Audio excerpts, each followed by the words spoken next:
ስለዚህ ሄዳችሁ እንደነገርኳችሁ እንዳዘዝኳችሁ ለወንድሞቼ ቀድማችሁ በገሊላ ቀድማችኋልና ሄዳችሁ ንገሯቸው ብሎ መልአኩ ለሁለቱ ሴቶች ነገራቸው ይላል። እስቲ ይሄንን ተልእኮ ለመፈጸም ራሳችንን ዕለት ማዘጋጀት ቅዱስ ቃሉን በማንበብ እግዚአብሔር ቃልን በሙላት ይኖርባችሁ እንደተባለ ቃሉ በሙላት በውስጣችን እንዲኖረን ከዛ ደግሞ በመጸለይ ቅዱስ መንፈስ ይሙላባችሁ እንደተባለ መንፈሱን እንዲሰጠን ጸጋውን እንዲሰጠን እየለመንን እኛ እውነተኛ ደቀ መዛሙርት ሆነን ሌሎችን ደቀ መዛሙርት ለማድረግ መትጋት እንዳለብን ይሄ ኃላፊነት እንዳለብን ጌታ ራሱ በመጨረሻ ነገረን።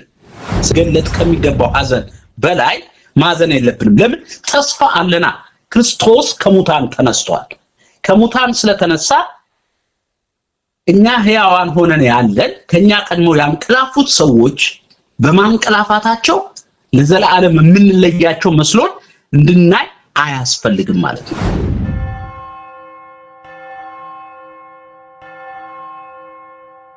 የማቴዎስ ወንጌል ምዕራፍ 28 ከቁጥር 1 እስከ 7። በሰንበትም መጨረሻ መጀመሪያው ቀን ሲነጋ መግደላዊት ማርያምና ሁለተኛይቱ ማርያም መቃብሩን ሊያዩ መጡ።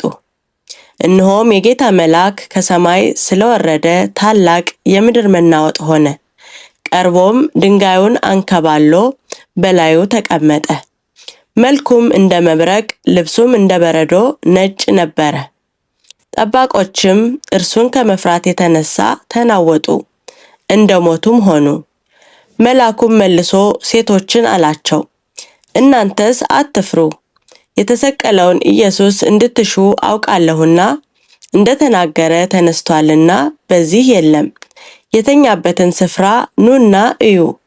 ፈጥናችሁም ሂዱና ከሙታን ተነሳ፣ እነሆም ወደ ገሊላ ይቀድማችኋል፣ በዚያም ታዩታላችሁ ብላችሁ ለደቀ መዛሙርቱ ንገሯቸው። እነሆም ነገሯቸው። እግዚአብሔር የተመሰገነ ይሁን። አሜን። እንግዲህ ይሄን የማቴዎስ ወንጌልን ወደ መጨረሻው ምዕራፍ ላይ ደርሰናል። የእግዚአብሔር አምላካችን ስም የተመሰገነ ይሁን። በዚህ በመጨረሻው ምዕራፍ ላይ አሁን እንደሰማነው መቅደላዊት ማርያምና ሌላዋ ማርያም በሶስተኛው ቀን ወደ ጌታ መቃብር ዘንድ በአይሁድ ልማድ መሰረት ሄዱ። ምክንያቱም ጌታ በዕለተ ዓርብ ነው የተሰቀለው የሞተው። በነጋታው ደግሞ ሰንበት ስለሆነ በአይሁድ ሕግ ወደ መቃብር መሄድም መመልከትም አይቻልም። ነገር ግን በማለዳ ገስግሰው እሁድ በማለዳ ለማለት ነው ገስግሰው ወደ መቃብሩ ጋር ሲሄዱ እነሆ የጌታ መልአክ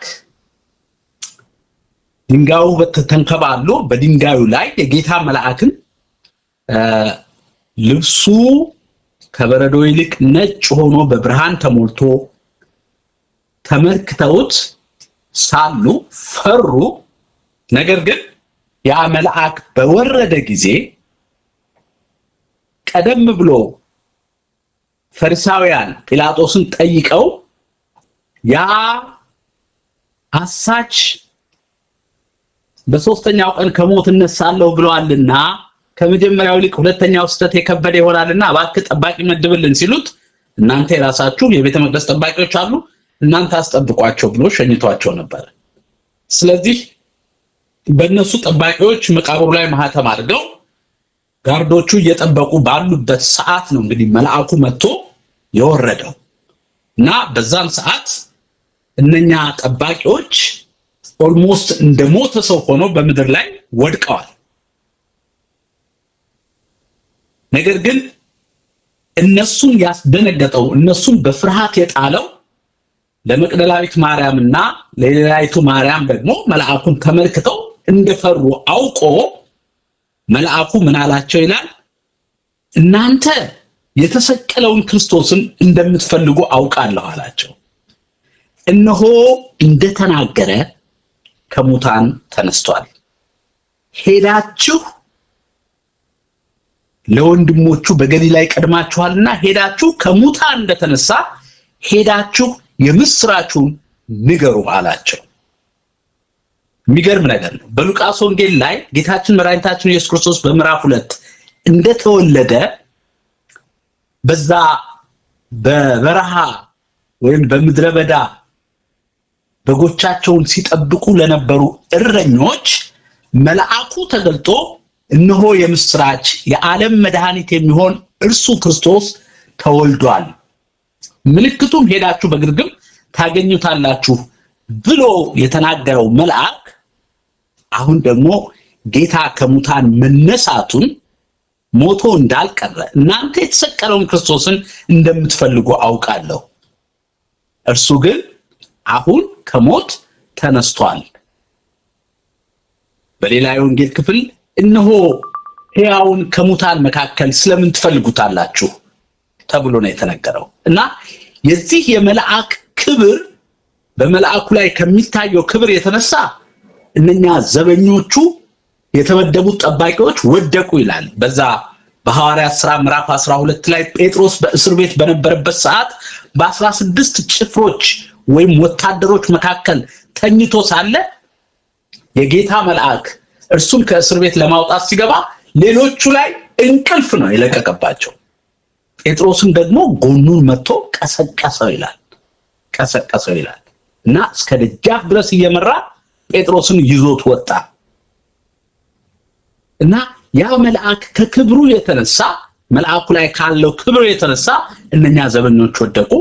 ሴቶቹ ደግሞ በፍርሃት ሲመለከቱ ያ መልአክ ምን አበሰረላቸው? የምትሹት የተሰቀለውን ኢየሱስን እንደሆነ አውቃለሁ፣ እርሱ ሞቶ አልቀረም፣ ከሙታን ተነስቷል። በዚህ የለም፣ ኑና ተመልከቱ፣ ባዶ ነው መቃብሩ። በሌላ የወንጌል ክፍል ላይ አንደኛው መልአክ በግርጌ አንደኛው መልአክ በራስጌ ቆሞ ይታይ ነበር ይላል። ለምን?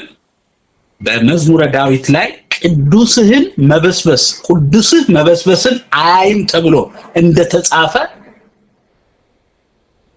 በሌሎች የመልእክታት ክፍል ላይ እግዚአብሔር አብ ልጁን ኢየሱስ ክርስቶስን ከሙታን አስነሳው ተብሎ እንደተጻፈ በሮሜ ምዕራፍ 10 ላይ ኢየሱስ ክርስቶስ ጌታ እንደሆነ በአፍህ ብትመሰክር እግዚአብሔር አብን ከሙታን እንዳስነሳው በልብህ ብታምን ትድናለህ የተባለው ቃል ይፈጸም ዘንድ ጌታ ከሞት ተነስቷል። ይሄ የመጨረሻውና ወሳኙ የክርስትናችን መሰረት ነው። ከመስቀሉ ቀጥሎ በመስቀል ላይ ዕዳችን ተከፈለልን፣ ሞት ድል ተነሳ።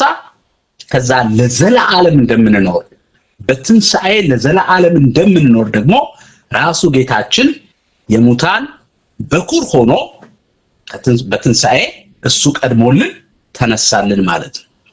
ስለዚህ ሄዳችሁ እንደነገርኳችሁ እንዳዘዝኳችሁ ለወንድሞቼ ቀድማችሁ በገሊላ ቀድማችኋልና ሄዳችሁ ንገሯቸው ብሎ መልአኩ ለሁለቱ ሴቶች ነገራቸው ይላል። እስቲ የሚቀጥለው እንስማ። ከቁጥር 8 እስከ 10 በፍርሃትና በታላቅ ደስታም ፈጥነው ከመቃብር ሄዱ፣ ለደቀ መዛሙርትም ሊያወሩ ሮጡ። እነሆም ኢየሱስ አገኛቸውና ደስ ይበላችሁ አላቸው። እነርሱም ቀርበው እግሩን ይዘው ሰገዱለት። በዚያን ጊዜ ኢየሱስ አትፍሩ፣ ሄዳችሁ ወደ ገሊላ እንዲሄዱ ለወንድሞቼ ተናገሩ፣ በዚያም ያዩኛል አላቸው። እግዚአብሔር ይመስገን። እንግዲህ በሌላው የወንጌል ክፍል ላይ መቅደላዊት ማርያም የአትክልት ጠባቂ መስሏት ጌታን እባክህ ወዴት አኖሩት ብላ ሁሉ ስትጠይቅ ይነግረናል። በተለይ በዮሐንስ ወንጌል ላይ ከዛ ማርያም ሲላት እሷም ረቡኒ ብላው ጌታን ስትማጸነው ከዛ ሂጂና ወደ ወንድሞቼ ንገሪያቸው ያላትን ክፍል እናያለን። እና ይሄ የጌታን ከሙታን መነሳት እነ መቅደላዊት ማርያምና ሌላዋ ማርያም ሲመለከቱ ፍርሃትም አለባቸው፣ at the same time ደግሞ ታላቅ ደስታ በውስጣቸው ሆነ። በዚህ በወንጌል ክፍል ላይ እንደሰማነው ለጌታ ሰገዱለት። ሄዳችሁ ጌታ ራሱ ወንድሞቼን አገኛቸዋለሁ በገሊላና ሄዳችሁ ንገሯቸው፣ ሄዳችሁ ንገሯቸው እኔ አገኛቸዋለሁ ብሎ ለመቅደላዊት ማርያምና ለሌላይቱ ማርያም ነገራቸው ይላል። ስለዚህ ጌታ ከሙታን ተነስቷል። ይሄ ወሳኝ የሆነ የክርስትናችን መሰረት ነው። በተለይ ይሄንን ትንሣኤውን ስናስብ ትንሣኤውን በምናስብበት ጊዜ ብዙዎቻችን አሁን በህይወተ ሥጋ ያለን ከኛ ቀደም ብለው ከኛ በሥጋ የተለዩን ብዙ ዘመድ አዝማዶች አሉን፣ በግራም በቀኝም በፊትም በኋላ። ስለዚህ ስለነሱ በምናስብበት ሰዓት ትልቁ ልባችንን የሚያጽናናና የሚያበረታ ትንሣኤው ነው። ለዚህ ነው ሐዋርያው ቅዱስ ጳውሎስ በአንደኛ ተሰሎንቄ ምዕራፍ 4 ከቁጥር 14 ጀምሮ ለተሰሎንቄ ክርስቲያኖች የሚነግራቸው ነገር አለ። ተስፋ እንደሌላቸው እንደሌሎች ከናንተ ቀድመው ባንቀላፉት አትዘኑ ይላል። ትንሣኤውን ስናስብ ትንሣኤው ላይ ያለን እምነታችን የሚረጋገጠው ሰዎች የምንወዳቸው ከእኛ ቀድመው በሥጋ ሲያንቀላፉ በምናሳየው ምላሽ ነው ወይም ሪስፖንድ ነው። ሐዘናችን ጥልቅ ከሆነ በጣም ልባችን የሚሰበር ከሆነ ትንሣኤ ላይ ያለን እምነት በጣም አጠያያቂ ነው ማለት ነው። ነገር ግን እንደኛ ያንቀላፉት ሰዎች ወንድም፣ እህት፣ አባት፣ እናት፣ አጎት፣ ጓደኛ፣ የተለያየ ዘመድ አዝማድ ያንቀላፉት እውነት በክርስቶስ አንቀላፍተው ከሆነ ክርስቶስን አምነው ቀድመው ተጠርተው ሄደው ከሆነ ሐዘናችን ከልክ ማለፍ የለበትም። ኖርማሊ ሊገለጥ ከሚገባው ሐዘን በላይ ማዘን የለብንም። ለምን? ተስፋ አለና። ክርስቶስ ከሙታን ተነስቷል። ከሙታን ስለተነሳ እኛ ሕያዋን ሆነን ያለን ከኛ ቀድሞ ያንቀላፉት ሰዎች በማንቀላፋታቸው ለዘላለም የምንለያቸው መስሎን እንድናይ አያስፈልግም ማለት ነው። ምክንያቱስ ዳግም እንተያያለን ማለት ነው። ዳግም እንተያያለን። ስለዚህ በዚህ ተስፋ ተጽናኑ ያለ አንደኛ ተሰሎንቄ ምዕራፍ 4 ላይ ይናገራል። ስለዚህ የመቅደላዊት ማርያምና የሌላይቱ ማርያም የጌታን ከሙታን መነሳት ፍርሃት አለባቸው። በዛው ላይ ደግሞ በደስታ ተውጠዋል። መልአኩም ያረጋገጠው እናንተ የምትሹት የተሰቀለውን ክርስቶስን እንደሆነ አውቃለሁ፣ ነገር ግን እርሱ ከሞት ተነስቷል ብሎ አበሰራቸው። እስቲ የሚቀጥለውን ክፍል እንስማ። ከቁጥር 11 እስከ 15 ሲሄዱም ሳሉ እነሆ ከጠባቆቹ አንዳንድ ወደ ከተማ መጥተው የሆነውን ሁሉ ለካህናት አለቆች አወሩ። ከሽማግሎች ጋርም ተሰብስበው ተማከሩና ለጭፍሮች ብዙ ገንዘብ ሰጠዋቸው። እኛ ተኝተን ሳለን ደቀ መዛሙርቱ በሌሊት መጥተው ሰረቁት በሏቸው። ይህም በገዢው ዘንድ የተሰማ እንደሆነ እኛ እናስረዳዋለን፣ እናንተም ያለ ስጋት እንድትሆኑ እናደርጋለን አሏቸው። እነርሱም ገንዘቡን ተቀብለው እንዳስተማሯቸው አደረጉ። ይህም ነገር በአይሁድ ዘንድ እስከ ዛሬ ድረስ ሲወራ ይኖራል። እግዚአብሔር ይመስገን። መቼም እንግዲህ ፈሪሳውያን እስከ መጨረሻ ድረስ በሐሰተኝነታቸው በቅንዓታቸው መቀጠል ነው ያለባቸው። ምዕራፍ 27 ላይ ጠባቂ መደብልን አሉ። እናንተ ቤተ መቅደስ ጠባቂዎች አሏችሁ፣ በእናንተ ጠባቂዎች አስጠብቋቸው አላቸው። ስለዚህ ጠባቂዎቹ ሲጠብቁ ሳለ የሆነውን ሁሉ ነገር ለፈሪሳውያን ሄደው ነገሯቸው። ማለትም የጌታ መልአክ እንደመጣ እንደወደቁ አውቀዋል፣ አይተውታል። የሆነው ነገር ሁሉ ተአምራዊ እንደሆነ ተመልክተዋል። እና እነኛ ጠባቂዎች የሆነውን እውነት ነው ያወሯቸው ለፈሪሳውያን። ለምን? በተሰቀለ ጊዜ ጌታ ፀሐይ ጨለመች፣ አለቶች ተሰነጠቁ፣ የምድር መንቀጥቀጥ የምድር መናወጥ ሆነ ይላል። ያ ሁሉ በሆነ ሰዓት እነኚሁ ሃይማኖትን እናውቃለን የሚሉ ሰዎች ልባቸው ሲደነድን፣ መቶ አለቃው ግን ይህ በእውነት የእግዚአብሔር ልጅ ነበረ፣ ይህ በእውነት ጻድቅ ነበረ ብሎ መሰከረ ይላል። የሆነውን ነገር አይቶታል። እነኚህም ጠባቂዎች መተው የሆነውን ሁሉ ነገር ነገሯቸው ይላል። ነገር ግን ላለማመን ላለመቀበል በቅንዓት ውስጥ ስላሉ በክፉ መንፈስ ስለተያዙ ላለመቀበል ያንን ግን ምን አደረጉ ይላል? የባሰ ጥፋት አደረጉ። ጌታን ለማሰቀል የሐሰት ምስክር እንደፈለጉ ሁሉ እዚህም ላይ ምን አደረጉ ነው የሚለው? ብዙ ገንዘብ ሰጥቷቸው ይሄንን ሐሰት ለህዝቡ አሰራጩ አሏቸው።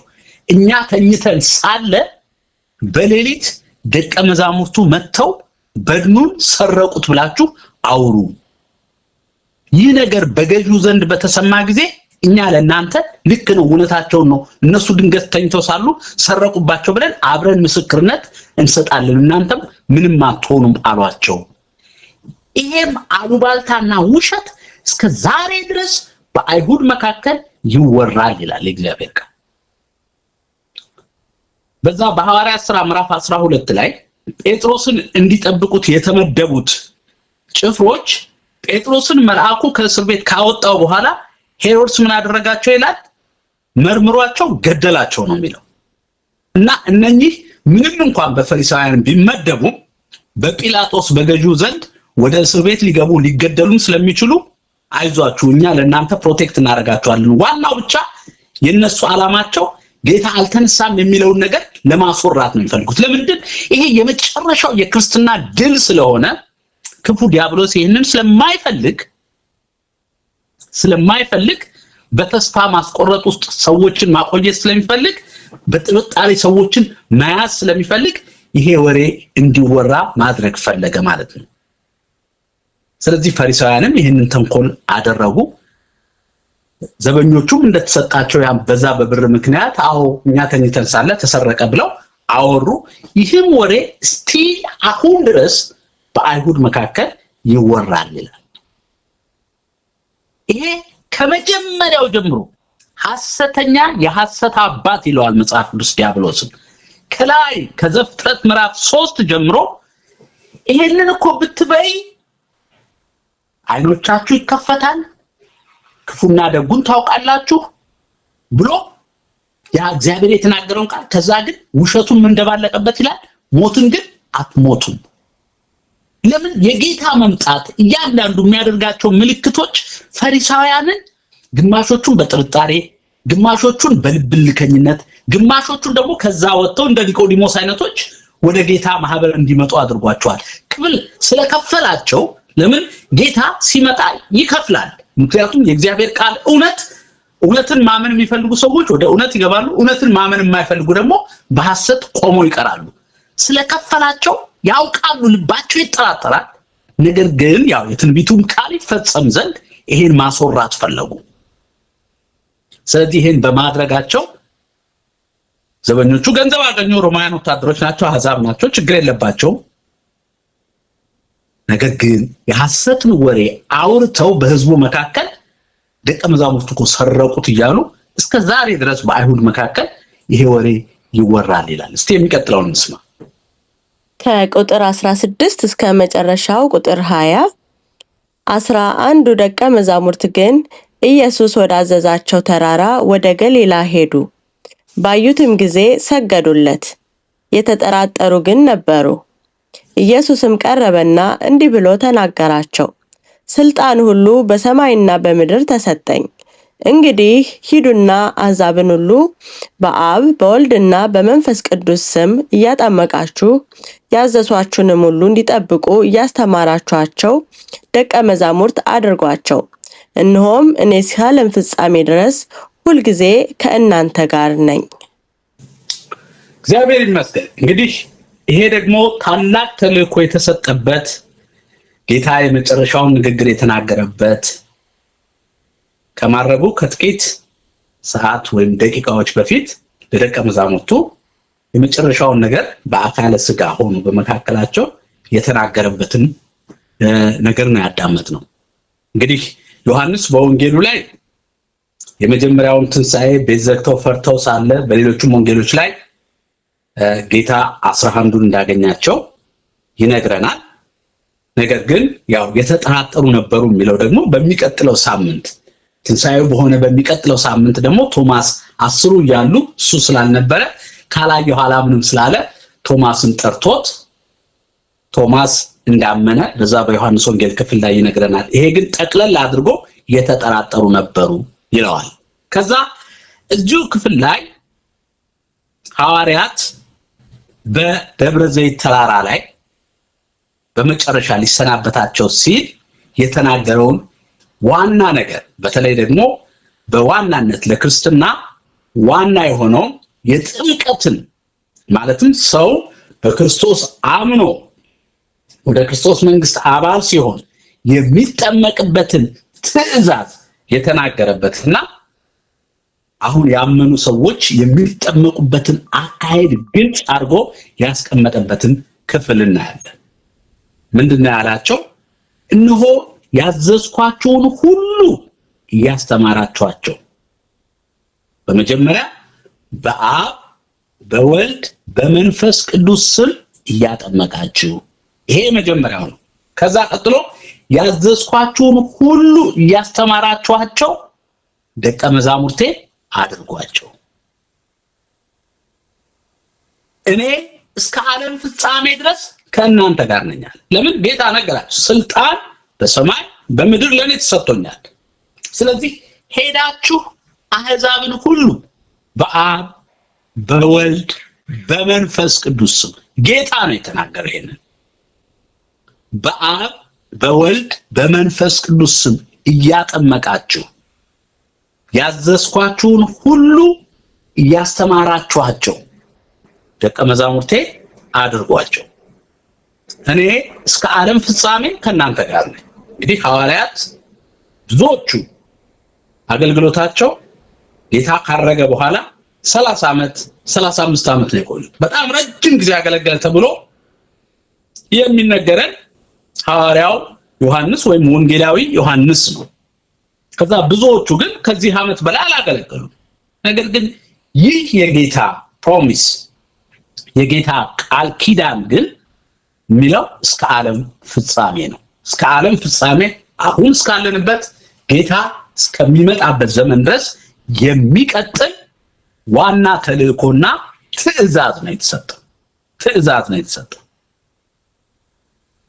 በሐዋርያት ሥራ ምዕራፍ 1 ላይ ጌታ ሰብስቧቸው እንደወሰዳቸው በግልጽ እዛ ጋር ይነግረናል። ከዛ በኋላ እነሱም መቼ ነው ለእስራኤል መንግስት የምትመልስ ብለው ጠየቁት። ይህንን ማወቅ ለእናንተ አልተሰጣችሁም፣ አብ የገባውን የተስፋ ቃል እስክትቀበሉ ድረስ ከኢየሩሳሌም እንዳትወጡ አላቸው። መንፈስ ቅዱስ ኃይል ይወርድባችኋል። ኃይል በወረደባችሁ ጊዜ በኢየሩሳሌም፣ በይሁዳ፣ በሰማሪያ እስከ ዓለም ዳርቻ ድረስ ትመሰክራላችሁ ብሎ ደግሞ እዛ ሉቃስ በሐዋርያት ሥራ ምዕራፍ 1 ከቁጥር 1 እስከ 8 ባለው ላይ በግልጽ ጽፎታል። የሉቃስ ወንጌል መጨረሻ ላይም እፍ እንዳለባቸው በመዝሙራት በሙሴ ሕግ በመዝሙራት በነቢያት ስለኔ የተነገረው ነገር ሁሉ ተፈጽሟል ብሏቸው ኃይልን እስክትቀበሉ ቆዩ ሲላቸው እናያለን በሉቃስ ወንጌል መጨረሻ ላይ። በማርቆስ ወንጌል ምዕራፍ 16 ላይ ይህንን የእውነት ወንጌል ከፀሐይ መውጫ እስከ ፀሐይ መጥለቂያ ድረስ እንዲያገለግሉ ነገራቸው። በበሽተኞች ላይ እጆቻችሁን ትጭናላችሁ ይፈወሱማል፣ ይድኑማል። የሚገድል መርዝ እንኳን ብትጠጡ አትሞቱም። ማለትም በተንኮል ያ ቢደረግባችሁ እንኳን አትሞቱም። በስሜ አጋንንትን ታወጣላችሁ፣ በስሜ ድውያንን ትፈውሳላችሁ ብሎ ያን ቃል ኪዳን በማርቆስ ወንጌል ላይ እንደነገራቸው እናያለን። በዮሐንስ ወንጌል መጨረሻ ላይ ግን የሚነግረን የመጀመሪያውን ትንሣኤ ተመለከቱ፣ ከዛ ቶማስ ባለበት ተመለከቱ፣ ከዛ በጥብርያዶስ ዳር ደግሞ አሳ ሲመገቡ እናያለን። በመጨረሻ የዮና ልጅ ስምዖን ሆይ ከነዚህ ሁሉ ይልቅ ትወደኛለህን እያለ በዮሐንስ ወንጌል ላይ ይሄን ሲያዘው ደግሞ እንመለከታለን። በዚህ በማቴዎስ ወንጌል ላይ ግን ለየት ብሎ በማቴዎስ በኩል ቅዱስ መንፈስ የነገረን ደግሞ ጌታ ራሱ ምን አላቸው ይላል? እኔ በሰማይና በምድር ስልጣን ተሰጠኝ፣ ስለዚህ ሄዳችሁ አሕዛብን ሁሉ በአብ በወልድ በመንፈስ ቅዱስ ስም እያጠመቃችሁ ያዘዝኳችሁን ሁሉ እያስተማራችኋቸው ደቀ መዛሙርት ያድርጓቸው፣ እስከ ዓለም ፍጻሜ ድረስ ከእናንተ ጋር ነኝ አለ። ስለዚህ ጌታ ይሄንን ትእዛዝ ለአባቶቻችን ለሐዋርያት አዘዘ። ከዛን ሰዓት ጀምሮ እዚህ እስካለንበት ዘመን ድረስ ክርስትና በዚህ መልኩ ደርሶናል።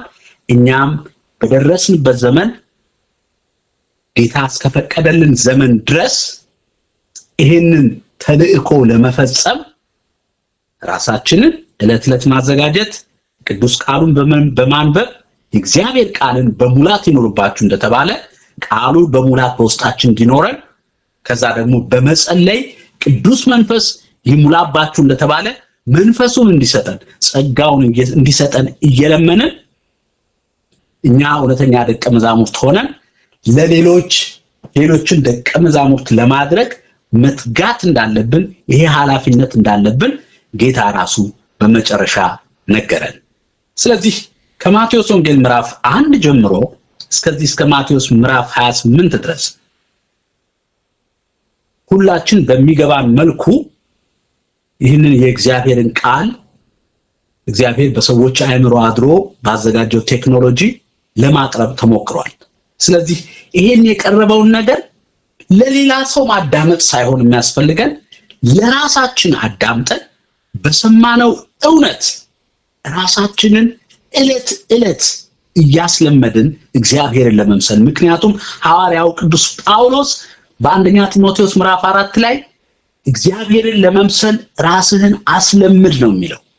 እግዚአብሔርን ለመምሰል ራሳችንን የምናስለምደው በሰማነው የእግዚአብሔር ቃል እውነት ዕለት እንደ አቅማችን ስንለማመድ ነው። ያን ጊዜ የእግዚአብሔር መንፈስ እያገዘን አንድ ስቴፕ እያልን ቀስ በቀስ ሕፃን ልጅ እንደተወለደ መራመድ እንደማይችል ሁሉ እኛም ቀስ በቀስ በመንፈሳዊ እድገት እንድናሳይ እግዚአብሔር እንዲረዳን ሁላችንም ተግተን መጸለይ ያለብን፣ ቃሉን መሙላት አለብን። የረዳን አምላካችን ክብር ምስጋና ለእርሱ ይሁንለት። አሜን አሜን። ወንድማችን የማነ ቃለ ሕይወት ያሰማልን። አሜን። እግዚአብሔር የተመሰገነ ይሁን። አሜን።